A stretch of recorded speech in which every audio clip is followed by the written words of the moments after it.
Hello everyone, welcome to my daily blog. আজকের ব্লগটা বড় হতে চলছে, স্টে টিউন গাইজ। 12টার সময় ঘুম দিয়ে উঠে আমি এখনো চোখ ডলতেছে আর ভাবতেছি মা কেন আমার এত রাত্রে ঘুম দিয়ে উঠাই দিল। আর ভাবতে না ভাবতে গাইজ চলে এসেছিল মা, আর চিল্লামিল্লি শুরু করে দিয়েছে। আবার তুই ঘুম দিয়ে উঠে তুই ফোনের সামনে দাঁড়িয়ে পড়েছিস, আগে যা আমার কাজগুলো করে দে, তারপর তুই যা ইচ্ছা কর। তারপর আমি ফ্রেশ হয়ে বাদাম আর কিশমিশ খেয়ে নিয়েছিলাম, কারণ 12টার সময়টা কি আর ব্রেকফাস্ট করবো, কিসের ব্রেকফাস্ট। আর মা আমার সাথে সমানে বলে যাচ্ছে ওইখান দিয়ে বসে বসে যে তুই আগে আমার কাজগুলো করে দে, আমার বাসনটা আমি মেজে দেবো, তুই চিতায় যা, যেখানে ইচ্ছে যা, কোনো যায় আসে না, তাড়াতাড়ি কর। আমিও তো জানি গাইস যে আমি যদি কাজগুলো না করি মা চপ্পল ছুঁড়ে মারবে, তাই কাজ করে একেবারে স্নান করে নিয়েছিলাম। দেন তারপর আমি একটুখানি স্কিন কেয়ার করে নিয়েছিলাম। স্কিন কেয়ার কিছুই না গাইস, সেটা একটু ময়শ্চারাইজার অ্যাপ্লাই করছিলাম, নাহলে আমার যা ফালতু স্কিন, একটা বাজে স্কিন গাইস, দুদিন পর পর ব্রেকআউটস হয়ে যায়, পিম্পল উঠে যায়, মানে ফালতু একটা স্কিন। তারপর হেয়ার কেয়ার তো করতেই হবে, কারণ যা টাক পড়তেছে চুলে, দিন দিন চুল পড়ে পড়ে একদম টাক পড়ে গেল গাইজ। আর এরকম যদি টাক পড়তে থাকে তাহলে তো কেউ বিয়া করবে না আমারে। তারপর মা আমাকে ডাকছিল খেতে, কিন্তু আমি এখানে পোজ দিয়ে যাচ্ছিলাম, ন্যাকামো করছিলাম। তারপর আমি চলে গেছিলাম খেতে। আর মা আজকে রান্না করেছিল উচ্ছে ভাজা, মোচার ঘন্ট আর দই কাতলা। ভিন্ডি ভাজা করেছিল, বাট তখন আমি খাইনি। আর তারপরে মা আমার সাথে বকবক করছিল, কিন্তু আমি কোনো কিছু পাত্তা না দিয়ে খেয়ে নিচ্ছিলাম, কারণ খাওয়ার সময় কোনো কথা না বলাই ভালো। তারপর আমি রেডি হয়ে বিকালে বেরিয়ে পড়েছিলাম। আমার হাতে সব গোষ্ঠী মিলে যাব বেড়াতে, বেড়াতেও না, আড্ডা মারতে।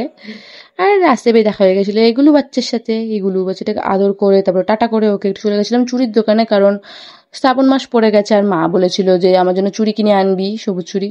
তারপর ভাই চলে এসেছিল আমাকে নিতে। আর ওর বাইকে উঠে আমি ওকে বলছিলাম যে চ ভাই, এখন আরেকজনকে নিতে যেতে হবে। আর ও আমার সাথে চিল্লাচ্ছিল যে তোদের জন্য সময় লেট হয়, হ্যাঁ না তা নয়, কিন্তু আমি ওকে তখন পাত্তা দিচ্ছিলাম না যে আমি মানুষ একটু লেট হবেই। তারপর যার জন্য ওয়েট করছিলাম সেও চলে এসছে। তারপরে আমরা দুজনে একটু পোজ দিয়ে নিয়েছিলাম, পোজ দেওয়াটা তো ম্যান্ডেটারি।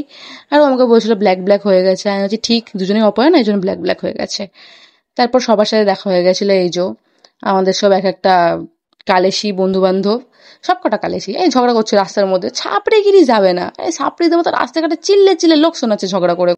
আরে কেয়াটা হচ্ছে 1 নম্বরের কালেশি, ওরা মানে সব সময় ঝগড়া করবে, সবার সাথে ঝগড়া করে, শুধু একটা ঝগড়ারও রিজন চাই, তারপর ঝগড়াটা করবে না, মানে মাথা খারাপ করে দেয় লোকের।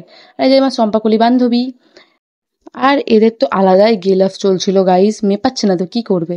তারপর আমরা সবাই কল্যাণ দিকে চলে এসেছিলাম, আর আমরা এখনো জানি না যে আমরা কোথায় যাচ্ছি। তারপর ও দেখাচ্ছিল যে ওর চোখের তলায় ডার্ক সার্কেলস পড়ে গেছে। আমিও দেখাচ্ছিলাম যে হ্যাঁ আমার চোখের তলায় কালি পড়ে গেছে। কালি পড়বে না, রাত 3টে 4টে অবধি জেগে যদি মোবাইল ঘাটে সিরিজ দেখে তাহলে তো পড়বেই। তাদের মা বাবারা ভাবে যে আমরা প্রেম করি, এই জন্য রাত জেগে জেগে আমরা ফোন ঘাঁটি ফ্যান ঘাঁটি, এই জন্য আমাদের বকা দেয়, কিন্তু আদৌ না গাইস, তারা জানি না যে আমরা কতটা একা, শুধু সিরিজ দেখে দেখে রাত কাটিয়ে দিই। আর তারপর আমরা চলে এসেছিলাম এই কোলের নতুন ক্যাফেতে। আর এত সুন্দর ক্যাফে থেকে আমি তো অবাক যে আমি তো ভিখারির মতো ড্রেস পরে এসেছি।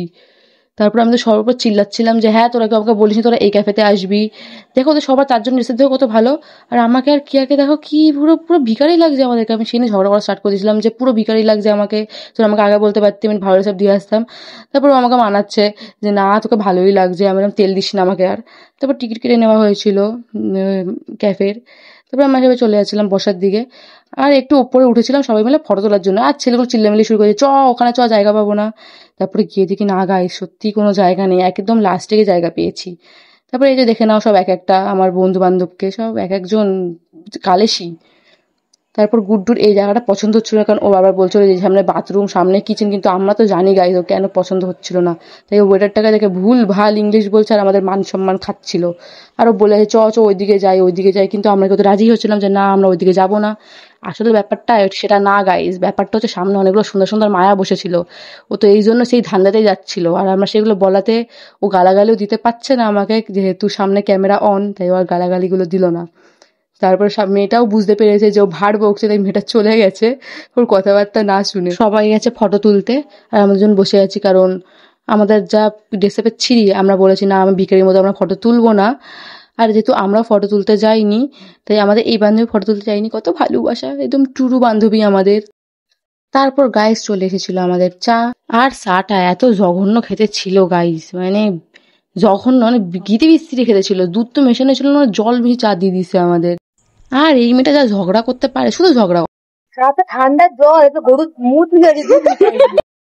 আর গাইজ আমরা যখনই আড্ডা দিতে বসি তখনই গ্রুপের কেউ না কেউ রোস্ট হবে, আজকে এরা রোস্ট হচ্ছিল। অত লোককে নিয়ে গসিপ করা থাকে, নিজেদের মধ্যে রোস্ট করাই ভালো, তাই না গাইস? তারপরে চলে এসেছিল এই যে দুজন মিয়া বিবি। আর এই যে ওর আসলে রাগ কমে গেছিল, তাই আমরা ভিডিও বানাচ্ছিলাম। আমার দেখাচ্ছি তোর এই একটাই পোজ, তুই ফটো ভিডিও সবকিছু তো এই একটাই পোজ আছে তোর। খাবার কেমন ছিল? আর এই ব্যাটাগুলোর আমাদেরকে রোস্ট না করলে তো পেটে ভাত হজমই হয় না। আর আমাদের বান্ধবী আমাদের দিয়েছিল, আমরা আর একটা প্রিটি ক্লাচার। তারপর আমরা সবাই চলে যাচ্ছিলাম বাড়ির দিকে। আর তারপরে আমরা শুরু করে দিয়েছিলাম নিজেদের সংসারের গল্প। গাইস, মেয়েদের গল্প বোঝই তো। আর আমাদের সামনের জন বিরক্ত হয়ে বলছে কত বকবক করিস তোরা, গাড়িতে ছুঁড়ে ফেলে দেবো।